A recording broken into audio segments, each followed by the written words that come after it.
चिन्ह या कलाविषयक दिवाळी अंकाच्या निवडक चिन्ह या विशेष आवृत्तीचं प्रकाशन नुकतंच मुंबईत झालं. कलारसिक आणि अभ्यासकांना नव्या माहितीची रसद पुरवण्याबरोबरच कला शिक्षणातल्या गैरप्रकारांवर कोरडे ओढण्याचं कामही चिन्ह सातत्यानं करत आहे.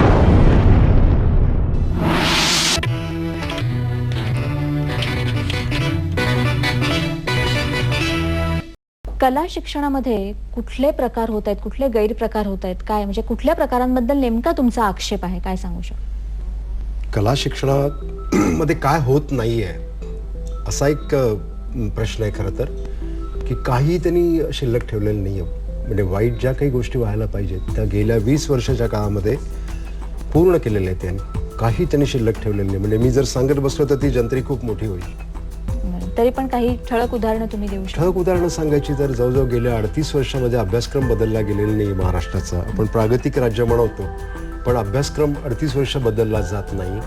आणि तो गेल्या वर्षी बदलला असताना मंत्रिमंडळ बदल झाल्याबरोबर नवीन शिक्षण मंत्र्यांनी तो 7 महिने शिकवलेला अभ्यासक्रम एका रात्रीत काढून टाकला. म्हणजे यासारख्या घटना या महाराष्ट्रात घडत आहेत हे खरोखर दुर्दैवी आहे. किंवा पदांची नियुक्ती, साधन सगळ्याच गोष्टी आहेत. पदांच्या नियुक्त्या आहेत, परीक्षेमध्ये होणारे गैरप्रकार आहेत, त्याच्यानंतर परीक्षा निकाल पद्धतीमध्ये होणारे गैरप्रकार आहेत. काही म्हणजे कुठल्याच गोष्टी त्यांनी बाकी ठेवलेल्या नाही आहेत. म्हणजे चित्र जी जे मधली स्कूल ऑफ आर्ट मधली होती ती सुद्धा त्यांनी विकून खाल्ली, ती सुद्धा धुवून ती जाळून टाकली. किंवा जेची जी हेरिटेज वास्तू आहे त्या वास्तूची वाताहत करून टाकली. महाराष्ट्राची शिक्षण परंपरा खूप मोठी उज्ज्वल होती आणि जवळजवळ गेली 50-60 वर्ष जवळजवळ कला संचालन अस्तित्वात आहे, जे भारतात कुठेही नाही आहे. एवढी मोठी काय म्हणतात त्याला पद्धती इथं अस्तित्वात असताना तिची आज पूर्णपणे विल्हेवाट लावलेली. आज भारतामध्ये इतरत्र कुठेही कला संचालन सारखी व्यवस्था नाही आहे कुठल्याच राज्यामध्ये.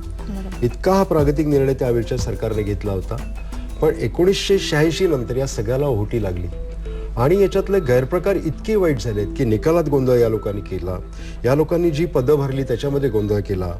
अगदी एलिमेंटरी इंटरमिडिएट सारख्या परीक्षांमध्ये सुद्धा यात लोकांनी पैशांचे गैरव्यवहार केले. जिथे तुमची आमची 6-7 वर्षाची मुलं शिकतात त्यांना देखील त्यांनी सोडलं नाहीये. त्यानंतर चित्र जे काही संग्रह आहे त्याच्यामध्ये ज्याची जेवढी विल्हेवाट लावता येईल तेवढी लावलेली आहे. म्हणजे कुठलीच गोष्ट त्यांनी शिल्लक ठेवलेली नाहीये. काही पुरावे त्या संदर्भात तुमच्याकडे आहेत? पुरावे प्रचंड आहेत. पुराव्याशिवाय लिहिताच येत नाही. गेल्या वर्षी आम्ही जवळजवळ 350 पानाचा अंक काढला होता याच्यासाठी, की ज्याच्यामध्ये आम्ही सगळंच पुराव्यांशी छापलं होतं. अगदी उदाहरण सांगायचं झालं तर एक मुंबई विद्यापीठाचं उदाहरण मी देतो. मुंबई विद्यापीठाचं अफिलेशन आहे या कॉलेजला, जे स्कूल ऑफ आर्टला आहे. जे स्कूल ऑफ आर्टमध्ये एका परदेशी विद्यार्थीला ऍडमिशन हवं होतं आणि हे ऍडमिशन कुठे तर तिला एका सर्टिफिकेट कोर्समध्ये ऍडमिशन हवं होतं आणि तिने त्याप्रमाणे ॲप्लिकेशन दिला. मंत्रालयातून तो ॲप्लिकेशन पास झाला. प्रत्यक्षात ॲडमिशन कुठे दिलं गेलं, तिला कोर्सला ज्या हवं होतं त्या कोर्सचं नाव होतं आर्ट सर्टिफिकेट कोर्स, म्हणजे शिक्षक प्रशिक्षण विभागातला सर्टिफिकेट कोर्स. प्रत्यक्षात तिला मास्टर ऑफ फाईन आर्टला म्हणजे मुंबई विद्यापीठाला ॲडमिशन दिलं गेलं. ती मुली कुठेतरी SNDT सारखा एखादा कोर्स करून आलेली असणार. ते विद्यापीठ देखील आम्ही जगाच्या म्हणजे वेबसाईटवर शोधायचा प्रयत्न केला, तेथेही ते मिळालेलं नाही आहे. ते देखील म्हणजे खोटंच असावं असं मला वाटतं. आणि ती एका राजदूताची मुलगी, त्यामुळे तिला ऍडमिशन यांनी थेट मुंबई विद्यापीठाला देऊन टाकलं. आता आपल्या इथं हजारो मुलांना प्रवेश मिळत नाही. जे स्कूल ऑफ आर्ट सारख्या ठिकाणी हजारो मुलांना प्रवेश मिळत नाही आणि इथं मात्र कुठल्या तरी देशातून एक आलेली मुलगी कुठलीही तिची पात्रता नसताना सर्टिफिकेट कोर्सला ऍडमिशन हवं असताना तिला थेट विद्यापीठ MFAचं सर्टिफिकेट देतं आणि हे सगळं छापून आल्यावर सुद्धा त्याच्यावर काही कारवाई होत नाही. याच्यावर आणखीन हा जो पुरावा जो आहे हा पुरावा आम्ही छापलेला होता. तिची प्रेझेंटी छापली होती. तिला ऍडमिशन केव्हा दिलं तर जूनमध्ये कॉलेज सुरू होतं, नोव्हेंबरमध्ये तिला ऍडमिशन दिलं गेलं. ऍडमिशन देताना नोव्हेंबरमध्ये 2 वर्षाची फी एकदम घेतली गेली. म्हणजे तिला पास करायची देखील व्यवस्था आधीच यांनी केलेली होती. हे सगळं छापल्यावर ना कुलगुरूंकडून खुलासा, ना उपकुलगुरूंकडून खुलासा, ना चान्सलर किंवा त्यांची जी काही विद्वत समिती आहे, सिनेट मेंबर आहेत, कोणाकडून काही अवाक्षर खुलासा झाला नाही. महाराष्ट्र शासन तर मुख घेऊन गप्प बसलेलं याच्यावर. गेल्या वर्षी हा जो सगळा अनागोंदी कारभाराबद्दल म्हणजे गेली कित्येक वर्ष चालू आहे त्या कारभाराबद्दल गेल्या वर्षी चर्चा झाली, गेल्या वर्षी वर्तमानपत्रामधून वगैरे आलं. पण मग त्याच्यानंतर आतापर्यंत काय घडामोडी घडल्या, काय पावलं उचलली गेली नेमकी? दुर्दैवाने याच्यावर काहीच झालेलं नाहीये. म्हणजे तुम्हाला जर आठवत असेल तर नोव्हेंबरमध्ये आमचा अंक प्रसिद्ध झाला, त्याला अभूतपूर्व प्रसिद्धी मिळाली. सह्याद्री वाहिनीने सुद्धा एक कार्यक्रम केला होता 24/11ला 24/11 तो कार्यक्रम झाल्यानंतर असं वाटलं होतं की आता हे खूप काहीतरी याच्यातून निष्पन्न होईल, हा खूप मोठ्या प्रमाणावर हा लोकांपर्यंत गेलाय. पण दुर्दैवानं 26/11 तो प्रकार घडला आणि पुन्हा मंत्रिमंडळ गडगडलं, नवीन मंत्री आले आणि त्यानंतर त्यांनी जे काही गोंधळ घातले ते अभूतपूर्व आहे. म्हणजे आधीचे मंत्री परवडले असं म्हणायची पायी या राजेश टोपे यांनी आणली.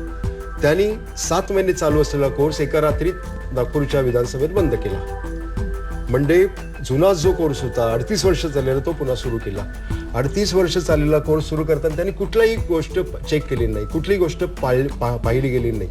उदाहरणार्थ जी 68 कॉलेज ॲफिलेट झालेली होती MSBTला, त्याच्यामध्ये 2,500 विद्यार्थी शिकत होते आणि जी ॲफिलेट झाली नव्हती अशी जी काही 50-75 किंवा 100 कॉलेज होती त्याच्यामध्ये फक्त 250 मुलं शिकत होती. ही संस्था संचालक त्यांना नागपूर विधानसभेत भेटले म्हणून त्यांनी एका रात्रीत तो निर्णय बदलला. इथं महाराष्ट्रातल्या विद्यार्थ्यांचा, त्यांच्या अभ्यासक्रमाचा कुठलाही विचार त्यांनी केला नाही. दुर्दैवी आहे हे सगळं. त्यानंतर त्यांनी घोषणा केली कला विद्यापीठाची. जूनमध्ये कला विद्यापीठ सुरू होणार म्हणून त्यांनी घोषणा केली. प्रचंड मोठ्या प्रमाणावर त्याला वृत्तपत्रांनी प्रसिद्धी दिली, पण अद्यापही काही झालेलं नाहीये, त्याच्यावर काहीच झालेलं नाहीये. दुसरी गोष्ट त्यांनी केली असेल तर JG स्कूल ऑफ आर्टमध्ये एक नियुक्ती केली. ही नियुक्ती कुणाची तर नागपूर कॉलेजमध्ये जे प्राचार्य आधी होते, प्रभारी 9 वर्ष होते, अशा गृहस्थ त्यांनी JG स्कूल ऑफ आर्टमध्ये आणलं. आता कोर्टाचे आदेश आहेत, कंटेम्प्ट ऑफ कोर्ट झालेलं आहे इथं की पुनर्नियुक्त्या करता येत नाहीत, तरी देखील नियुक्ती केली गेली. ती देखील या निवडणुकीच्या कालखंडामध्ये, आचारसंहितेच्या कालखंडात ती नियुक्ती देखील सर्व गोष्टी धाब्यावर बसून केली. तिथं सुद्धा नियम बाजूला सारला गेला. उदाहरणार्थ की JG स्कूल ऑफ आर्टमध्ये जर एखाद्या डीनच्या जागी जर एखादा नियुक्त करायचा असेल तर तो JG स्कूल ऑफ आर्ट सारख्या फाईन आर्ट फॅकल्टीमध्येच शिकलेला असायला पाहिजे. ज्या गृहस्थांना इथे नियुक्त केलं गेलं आहे ते गृहस्थ अप्लाइड आर्ट शिकलेले आहेत, त्यांना इथं बसण्यात असा येत नाही कायद्यानुसार. पण शासनानं आपलाच आदेश हा धाब्यावर बसवला आणि त्यांना नियुक्त केलेला आहे. तर हे जे गैरव्यवहार चाललेले आहेत त्याच्यासाठी तुमची ही चळवळ चाललेली आहे, तर त्यासाठी पुढचं पाऊल तुमचं काय असणार आहे थोडक्यात सांगा. पुढचं पाऊल काही नाही, हे सतत लोकजागृती करत राहणं, लोकांपर्यंत हा विषय वेगवेगळ्या पद्धतीनं नेणं. निवडक चिन्हचं जे प्रकाशन झालं त्यावेळी सुद्धा आम्ही तोच प्रयोग केला. आम्ही काही तिथं आरती वाळत बसलो नाही, आम्ही लोकांना तिथं आणलं, ज्या लोकांपुढे हा प्रॉब्लेम मांडला, हा विषय तळमळीनं मांडला आणि हे असंच आता चालू राहणार आहे. या चळवळीच्या माध्यमातून कला शिक्षणातले जे गैरव्यवहार आहेत ते थांबतील आणि एक उत्कृष्ट दर्जाचं कला शिक्षण नव्या पिढीला मिळेल अशीच आशा आपण करूया. धन्यवाद. नमस्कार.